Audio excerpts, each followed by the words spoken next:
ಪದ್ಮನಾಭನಗರ ವಿಧಾನಸಭಾ ಕ್ಷೇತ್ರದ Krishna grand hotel ಬಳಿ ಜಯ ಭಾರತ ರಕ್ಷಣಾ ವೇದಿಕೆಯ ಅಧ್ಯಕ್ಷರಾದ ವೆಂಕಟೇಶ್ ಅವರ ನೇತೃತ್ವದಲ್ಲಿ 13ನೇ ವರ್ಷದ ಅದ್ದೂರಿ ಕನ್ನಡ ರಾಜ್ಯೋತ್ಸವ ಹಾಗೂ ಶಂಕರ್ನಾಗ್ ಅವರ ಹುಟ್ಟುಹಬ್ಬವನ್ನು ಅದ್ದೂರಿಯಾಗಿ ಆಚರಿಸಿದರು.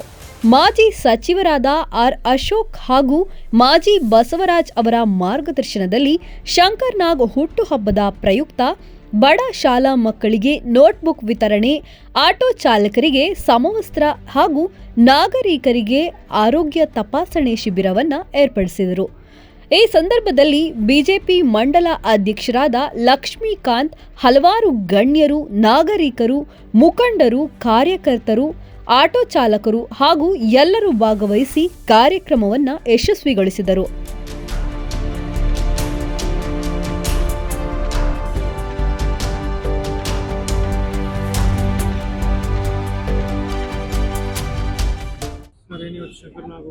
ಸಂಘಟನೆ ಹೆಸರು ಹೇಳಿ.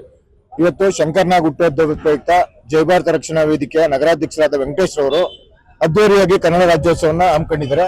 ಸುಮಾರು ಒಂದು 4-5 ಕಡೆ ಫ್ಲಾಗ್ ಇನಾಗ್ರೇಷನ್ ಮಾಡಿ ಇವತ್ತು ಶಂಕರ್ನಾಗ್ ಅವರಿಗೆ ಕೇಕ್ ಕಟ್ ಮಾಡಿ ಹುಟ್ಟುಹಬ್ಬನ ಆಚರಿಸ್ತಾ ಇದ್ದಾರೆ.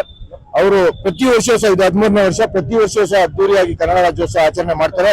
ಇಲ್ಲಿಯ ಜನಗಳು ಸಹ ನಮ್ಮ ಬಸವರಾಜಣ್ಣ, ಇಲ್ಲಿಯ ಆತ್ಮೀಯರೆಲ್ಲ ಸಪೋರ್ಟ್ ಮಾಡ್ತಾರೆ. ಹಾಗೆ ಲಕ್ಷ್ಮೀಕಾಂತ್ ಅವರು ಎಲ್ಲರೂ ಎಲ್ಲ ಈ ಕಾವೇರಿ ನಗರದ ಬಂಧುಗಳು ಸಪೋರ್ಟ್ ಮಾಡಿ ಇವತ್ತು ಕನ್ನಡ ರಾಜ್ಯೋತ್ಸವ ಯಶಸ್ವಿಯಾಗಿ ನಡೆಸಿಕೊಡ್ತಾ ಇದ್ದಾರೆ. ಧನ್ಯವಾದಗಳು. ಕೃಷ್ಣೇಗೌಡ, ಜಯ ಭಾರತ ರಕ್ಷಣಾ ವೇದಿಕೆ ರಾಜ್ಯಾಧ್ಯಕ್ಷರು.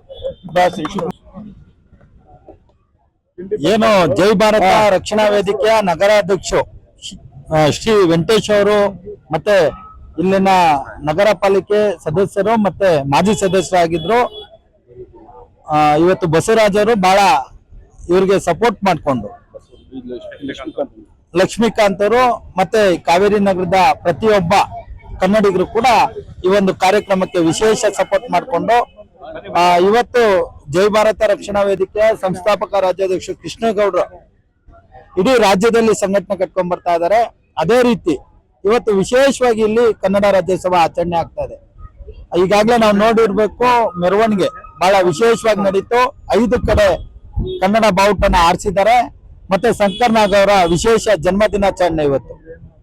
ಆ ಒಂದು ವಿಶೇಷ ಸಂದರ್ಭದಲ್ಲಿ ಕನ್ನಡ ರಾಜ್ಯೋತ್ಸವನು ಮತ್ತೆ ಶಂಕರ್ನಾಗ್ ಅವರ ಜನ್ಮದಿನಾಚರಣೆ ಆಚರಣೆ ಮಾಡ್ತಾ ಕನ್ನಡ ಬೆಳೆಸೋ ಕಡೆ, ಉಳಿಸೋ ಕಡೆ, ಕನ್ನಡ ಎಲ್ಲಾ ಕಡೆನೂ ಬೆಳಿಬೇಕು, ಉಳಿಬೇಕು. ಮತ್ತೆ ಈಗಾಗಲೇ ಪರಭಾಷಿಕರ ಹಾವಳಿ ಇಡೀ ರಾಜ್ಯದಲ್ಲಿ ಜಾಸ್ತಿ ಆಗಿದೆ.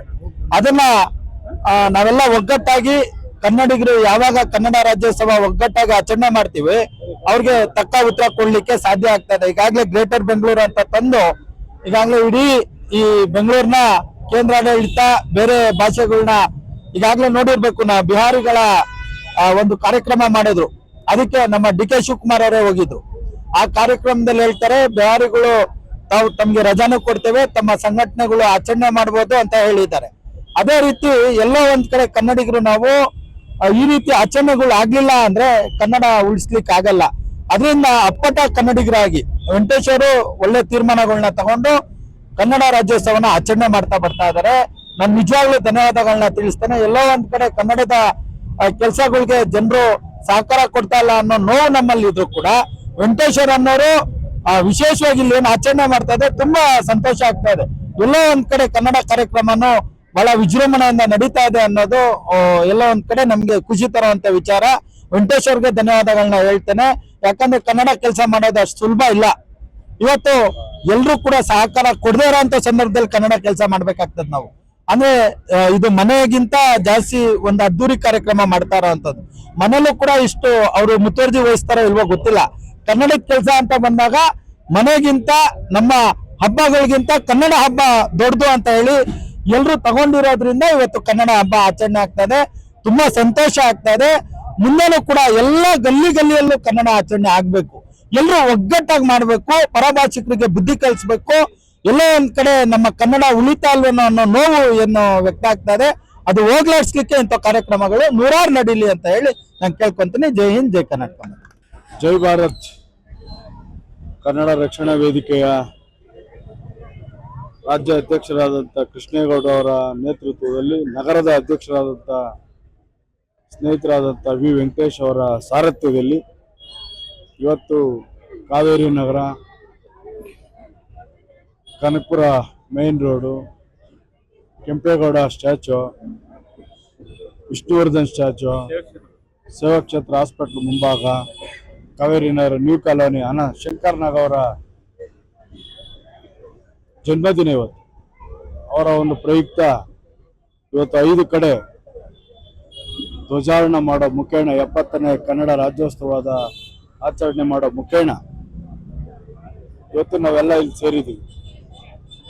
ಸಂಸ್ಥಾಪಕರಾದ ರಾಜೀವ್ ಕೃಷ್ಣೇಗೌಡರು ಮತ್ತೆ ಶಿವಕುಮಾರ್ ನಾಯ್ಕ ಅವರು, ಈ ಭಾಗದ ನನ್ನ ಆತ್ಮೀಯ ಸ್ನೇಹಿತರಂತ ಲಕ್ಷ್ಮೀಕಾಂತ್ ಅವರು, ವೆಂಕಟೇಶ್ ಅವರು, ಮೂಗೂರ ಅವರು,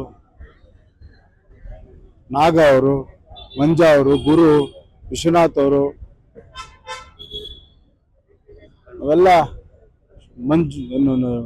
ಮಂಜು ಅವರು, ನಾರಾಯಣ ಸ್ವಾಮಿ ಅವರು, ವೆಂಕಟ್ ನಾಯ್ಕು, ನಮ್ಮ ಬಾರ್ ಮಾಲೀಕರಾದಂಥ ಮಂಜು ಅವರು, ಆರ್ ಜಿ ಪರಮೇಶ್ವರ್ ಗುಪ್ತಾ ಅವರು, ಎಲ್ಲ ಸೇರಿರ್ತಕ್ಕಂಥ ಎಲ್ಲ ಕನ್ನಡದ ಅಭಿಮಾನಿಗಳು ಇವತ್ತು ನಾವೆಲ್ಲ ಇಲ್ಲಿ ಸೇರಿದ್ದೀವಿ. ಇವತ್ತು ವಿಶೇಷ ಕಾರ್ಯಕ್ರಮ. ಶಂಕರ್ನಾಗ್ ಅವರು ನಮ್ಮನ್ನ ಅಗಲಿದ್ರು ಸಹಿತ ಅವರ ನೆನಪು ಶಾಶ್ವತಗೊಳಿಸಿದೆ.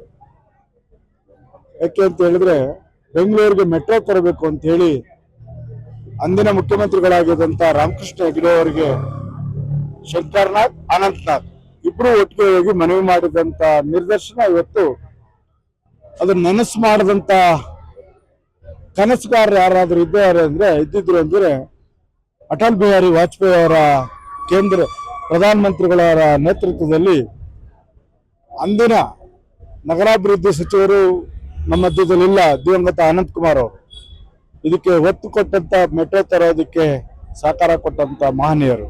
ಅವರ ನೆನಪು ಮಾಡೋ ಮುಖೇನ ಇವತ್ತು ನಾನು ರಾಜ್ಯ ಸರ್ಕಾರಕ್ಕೆ ಕನ್ನಡಿಗರ ಪರವಾಗಿ ಒಬ್ಬ ಶಂಕರ್ನಾಗ್ ಅವರ ದೂರದೃಷ್ಟಿ ಏನಿತ್ತು ಅಂತ ಹೇಳಿದ್ರೆ, ಕನ್ನಡದ ಡಬ್ಬಿಂಗ್ಗೆ ಚೆನ್ನೈಗೆ ಹೋಗ್ಬೇಕಾಗಿತ್ತು ಇಡೀ ನಮ್ಮ ಕನ್ನಡ ಇಂಡಸ್ಟ್ರಿ. ಇವತ್ತು ಹೆಸರುಘಟ್ಟದಲ್ಲಿ 50 ಎಕರೆಯಲ್ಲಿ ಇಲ್ಲೇ ನಮ್ಮ ರಾಜ್ಯದ ಭಾಷೆಯ ಚಿತ್ರವನ್ನ ನಾವು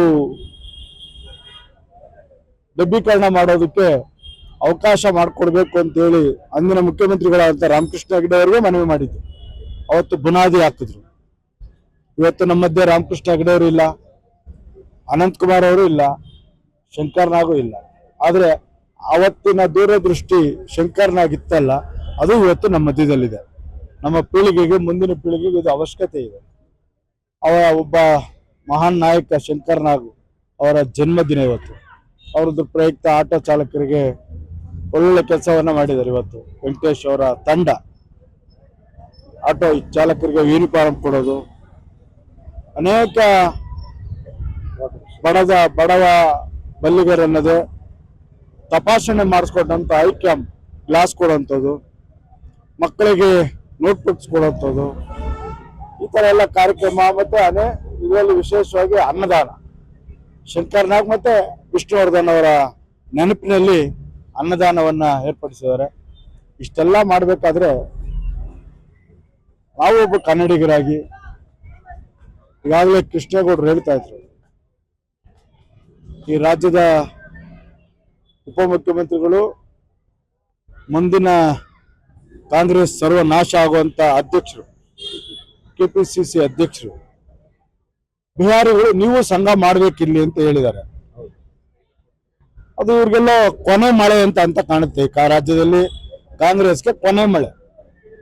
ನಿಮ್ ಓಟ್ಗೋಸ್ಕರ ನೀವು ಓಟ್ ಕೇಳಿ, ಈಗ ಅಲ್ಲೋಗಿ ಓಟ್ ಹಾಕಿ ಅಂತ ಹೇಳಿ. ಟ್ರೈನ್ ಟಿಕೆಟ್ ಮಾಡಿಕೊಟ್ಟಿದ್ದೀರಾ, ಸಂತೋಷ. 3 ದಿನ ರಜಾ ಕೊಡ್ತೀನಿ ಅಂತ ಹೇಳಿದ್ರ, ಸಂತೋಷ.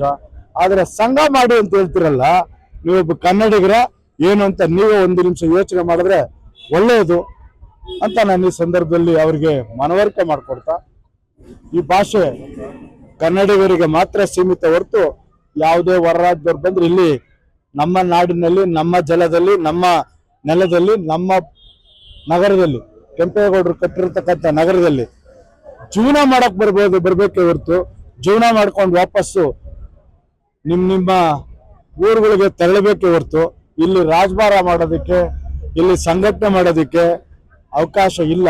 ಅನೇಕ ಉದಾಹರಣೆಗಳಿದೆ. ಬಹುಶಃ ಬೇರೆ ಬೇರೆ ಸಂಘಟನೆಗಳು ವಾರ್ಷಿಕೋತ್ಸವ ಮಾಡುವಂತ ಸಂದರ್ಭದಲ್ಲಿ ನಮ್ಮ ಹೋರಾಟಗಾರರು ರಕ್ಷಣಾ ವೇದಿಕೆ ನಾರಾಯಣಗೌಡರು ಬಣ ಇರ್ಬೋದು, ಪ್ರವೀಣ್ ಶೆಟ್ಟಿ ಬಣ ಅವರು ಇರ್ಬೋದು, ವಾಟಾಳ್ ನಾಗರಾಜ್ ಅವರು ಇರ್ಬೋದು, ಬ್ಯಾನರ್ ಎರೆದಾಕಿರ್ತಕ್ಕಂಥ ನೆನಪನ್ನ ಈ ಸಂದರ್ಭದಲ್ಲಿ ಮಾಡಿಕೊಡ್ತಾ ಆ ಅವಕಾಶ ಮುಂದಿನ ದಿನದಲ್ಲಿ ಈ ಸಂಘಟನೆಗಳಿಗೆ ಪ್ರಚೋದನೆ ಕೊಡಬೇಡಿ, ಉತ್ತೇಜನ ಕೊಡಬೇಡಿ, ಕನ್ನಡಕ್ಕೆ ಆದ್ಯತೆ ಕೊಡಿ. ನೀವು ಒಬ್ಬ ಕನ್ನಡಿಗರೇ, ಕನ್ನಡದ ನೆಲದಲ್ಲಿ ನೀವು ಜನ್ಮ ತಾಳಿದಿರಿ, ಕನ್ನಡದ ಅನ್ನ ತಿಂತಾ ಇದ್ದೀರಿ, ಅದಕ್ಕೆ ಯಾಕೆ ದ್ರೋಹ ಮಾಡಕ್ ಹೊಡ್ತೀರಿ ಬೇರೆ ಹಿನ್ನೆಲೆಗೆ? ಅದರಿಂದ ನಾನು ಈ ಸಂದರ್ಭದಲ್ಲಿ ನಮ್ಮ ಡಿ ಕೆ ಶಿವಕುಮಾರ್ ಅವರು ಬಹಳ ವಿಶ್ವಾಸದಿಂದ ಇದ್ದಾರೆ, ಸ್ನೇಹಿತರಾಗಿದ್ದಾರೆ, ಹಿತೈಷಿಯಾಗಿದ್ದಾರೆ, ಬಹಳ ಆತ್ಮೀಯಗೂ ಇದ್ದಾರೆ. ಆದ್ರೆ ಈ ವಿಚಾರ ಬಂದಾಗ ನಾನು ಅದ್ರಲ್ಲಿ ಆ ವಿರೋಧನ ನಾನು ನೇರವಾಗಿ ಹೇಳ್ತಾ ಇದ್ದೀನಿ.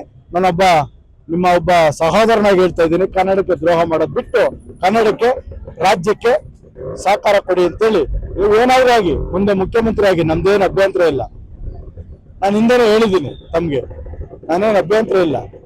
ಆದ್ರೆ ಕನ್ನಡಕ್ಕೆ ದ್ರೋಹ ಮಾಡೋ ಕೆಲಸ ಮಾಡಿದಾಗ ನಿಮ್ಮ ವಿರುದ್ಧವಾಗಿ ನಾವು ಹೋರಾಟ ಮಾಡ್ಬೇಕಾಯ್ತದೆ ಅಂತ ನಾನು ಈ ಸಂದರ್ಭದಲ್ಲಿ ನಾನು ಮನವಿಯನ್ನ ಈ ರಾಜ್ಯ ಸರ್ಕಾರಕ್ಕೆ ಮಾಡ್ತಾ, ವಿಶೇಷವಾಗಿ ಅನಂತ್ ಕುಮಾರ್ ಅವರ ನನಸೇನಾದ್ರೂ ಮಾಡ್ಬೇಕಾದ್ರೆ ನೀವು ನಗರಾಭಿವೃದ್ಧಿ ಸಚಿವರಾಗಿದ್ರಿ ಸನ್ಮಾನ್ಯ ಡಿ ಕೆ ಶಿವಕುಮಾರ್ ಅವರು, ಎಲ್ಲಾದ್ರೂ ಒಂದ್ ಕಡೆ ಮೆಟ್ರೋಗೆ ಅವ್ರ ಹೆಸರನ್ನ ಹಿಡಿಯೋದಕ್ಕೆ ಕ್ಯಾಬಿನೆಟ್ ಅಲ್ಲಿ ನಿರ್ಣಯ ತೆಗೆದುಕೊಳ್ತೀರೋ, ನೀವೇ ಪ್ರಸ್ತಾವನೆ ಮಾಡ್ತಿರೋ, ಮೆಟ್ರೋ MD ಅವ್ರ ಹತ್ರ ನಾವು ಬರ್ತೀವಿ, ನಾವು ಮನವಿ ಮಾಡ್ತೀವಿ, ಒಂದ್ ಕಡೆ ಎಲ್ಲಾದ್ರೂ ಇಡಿ ಅವರ ಹೆಸರು. ಯಾಕಂದ್ರೆ ಅವ್ರ ಕನಸಿದು ಬೆಂಗಳೂರಿಗೆ ತರಬೇಕು ಅನ್ನೋದೊಂದು ಬಹಳ ವರ್ಷದ ಕನಸು.